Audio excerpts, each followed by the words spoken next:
Salam alaikum. Aujourd'hui, je vais répondre à cette question. Qu'est-ce qu'une flèche et comment calculer la flèche d'une poutre? Alors, lorsqu'une poutre au comportement élastique est soumise à un chargement qui provoque une flexion, son axe neutre se déplace par rapport à sa position d'origine.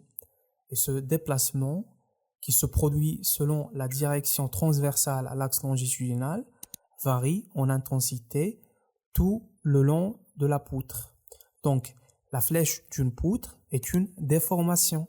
C'est la distance verticale entre la ligne droite reliant les supports, les appuis de la poutre et la courbe réelle de la poutre sous l'effet de la charge appliquée. Donc, elle est mesurée en millimètres. Il faut savoir que la déformation maximale est la flèche, parce qu'on doit distinguer entre la déformée et la flèche d'une poutre. La déformée représente l'allure de la ligne moyenne après la déformation. C'est une mesure de la déformation longitudinale totale de la poutre sous une charge, tandis que la flèche est une mesure de la déformation verticale maximale de la poutre sous une charge. Donc, les flèches représentent les déplacements maximums pris par la déformée. On a ici des différentes déformations depuis la position neutre de valeurs et d'intensité différentes, mais la plus grande déformation s'appelle la flèche. Je vais expliquer un peu plus. Dans cette figure, on a une poutre non chargée. Après, on charge la même poutre pour une distance x variable le long de la poutre. La déflexion, la flèche, est donnée par la distance verticale, delta x, entre la surface neutre de la position non chargée et la surface neutre de sa position chargée. Bon, la flèche est importante car elle peut affecter les performances et la sécurité de la poutre et de la structure dans laquelle elle est utilisée. On sait que les éléments principaux supportant les planchers des bâtiments sont des poutres et donc une flèche excessive peut entraîner une déformation permanente de la poutre, une diminution de sa capacité portante et une déformation ou une rupture des éléments structurels environnants. Maintenant, comment calculer la flèche? Alors, il existe différentes méthodes pour calculer les flèches des poutres. Voici quelques-unes. On a d'abord la méthode d'intégration directe ou de la double intégration. Cette méthode consiste à intégrer deux fois l'équation de la courbe de la poutre pour obtenir l'expression de la flèche. Elle est souvent utilisée pour des poutres simples ou encastrées sur deux appuis. On va détailler cette méthode dans cette leçon. On va voir un exercice d'application, mais avant, c'est important de savoir les autres méthodes.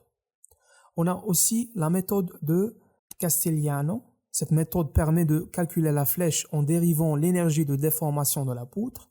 Elle est souvent utilisée pour des poutres encastrées sur un seul appui. On a aussi la méthode des différences finies. Cette méthode consiste à discrétiser la poutre en plusieurs éléments finis et à résoudre un système d'équations pour obtenir les déformations et les flèches.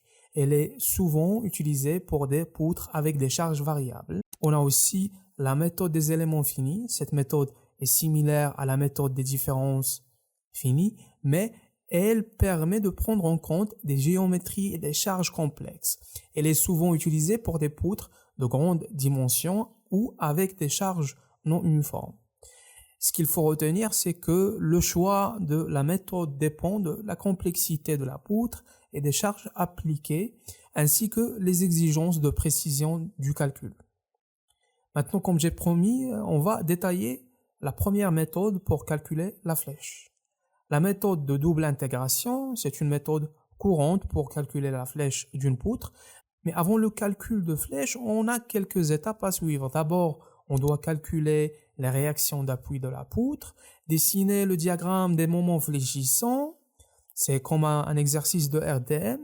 Après, intégrer deux fois le diagramme des moments fléchissants pour obtenir le diagramme de la flèche et aussi déterminer la flèche maximale de la poutre, trouver la position de cette valeur maximale. Cette valeur maximale se trouve généralement au centre de la poutre. Maintenant, on va voir la démonstration. On a l'équation différentielle de la ligne déformée d'une poutre fléchie s'écrit de la manière suivante. Y seconde égale moins mfx sur ei. Alors, le signe moins dans l'équation, c'est pour avoir une flèche positive vers le bas. Donc, on a le moment fléchissant à l'abscisse x, c'est en newton fois millimètre. E, c'est le module de Young, newton par millimètre carré. I, le moment d'inertie de la section de la poutre, en millimètre 4.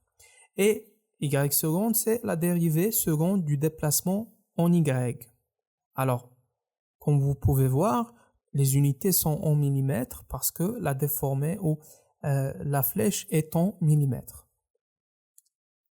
Après, l'équation de la déformée peut être obtenue par intégration successive de l'équation différentielle. Lorsqu'on intègre la première fois, on obtient l'équation de l'angle de rotation θ. Alors θx égale dy sur dx égale l'intégrale de l'équation. On intègre une seconde fois, ça devient y de x, l'intégrale de l'équation de rotation. Après la double intégration, on trouvera une formule du style yx égale c fois mfx fois L au carré sur EI. Alors, C, c'est la constante, L, c'est la longueur de la poutre, et EI, c'est le module de rigidité de la flexion, en newton fois millimètre carré. Et c'est quoi ce module de rigidité? Alors, on a ici, c'est le produit de deux grandeurs, le module d'élasticité E du matériau, dont est faite la poutre, et le moment d'inertie I de sa section transversale. Ça, c'est le module de rigidité de la poutre. Et on a une constante. Afin de déterminer la valeur de cette constante, c'est nécessaire de connaître la flèche ou la rotation en certains points particuliers. Comme vous pouvez voir ici, les conditions aux limites. On peut remarquer que pour diminuer la flèche, il faut augmenter le module de rigidité de la poutre. Et plus la charge est grande, plus ça se déforme, plus la poutre est longue, plus ça se déforme. Maintenant, on va appliquer ce qu'on a appris. On va calculer les forces de réaction aux appuis et le moment fléchissant et la flèche maximale et sa position d'une poutre en béton simplement appuyée, d'une longueur de 4 mètres et d'une section de 30 x 40 et d'une charge uniforme de 20 kN par mètre qui lui est appliquée.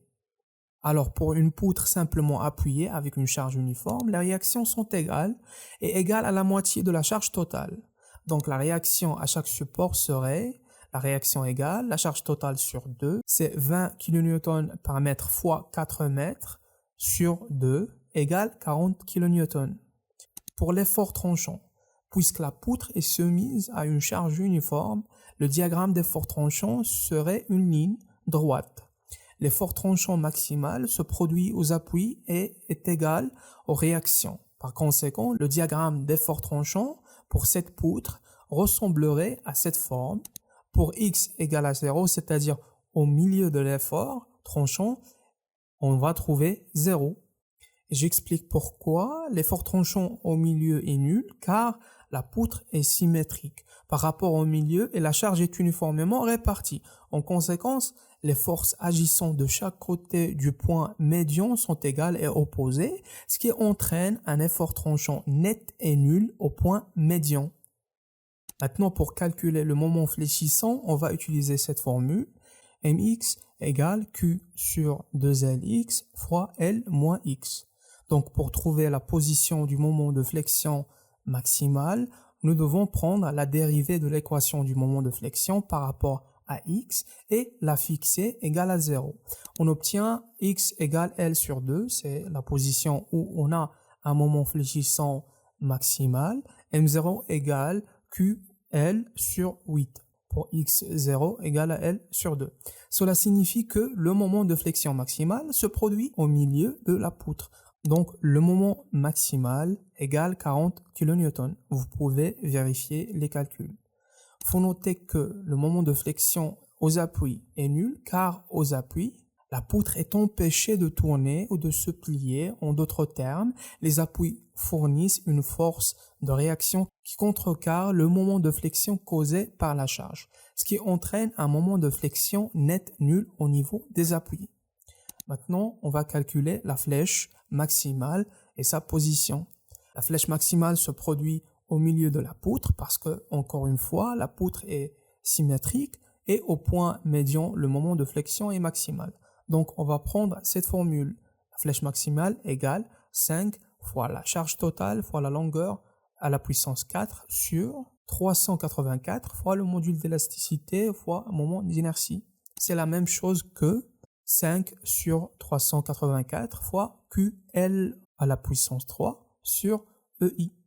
Le moment d'inertie égale 1 sur 12 fois la largeur fois la hauteur à la puissance 3. Donc, le moment d'inertie égale à 4,8 fois 10 à la puissance moins 6 l'unité en mètre 4. Vous pouvez vérifier les calculs. Et le module d'élasticité du béton est environ 30 gigapascales. Donc, c'est 30 fois 10 à la puissance 9 pascal. Maintenant, la flèche est égale à 0,0104 mètres. C'est 10,4 mm. Et la flèche maximale se produit au milieu de la poutre. Vous pouvez vérifier les calculs. Et si vous obtenez une certaine valeur de mes vidéos, s'il vous plaît, abonnez-vous et pensez à devenir un membre dans notre petite communauté d'ingénierie. Ça va apporter un plus grand soutien à ma chaîne. Merci.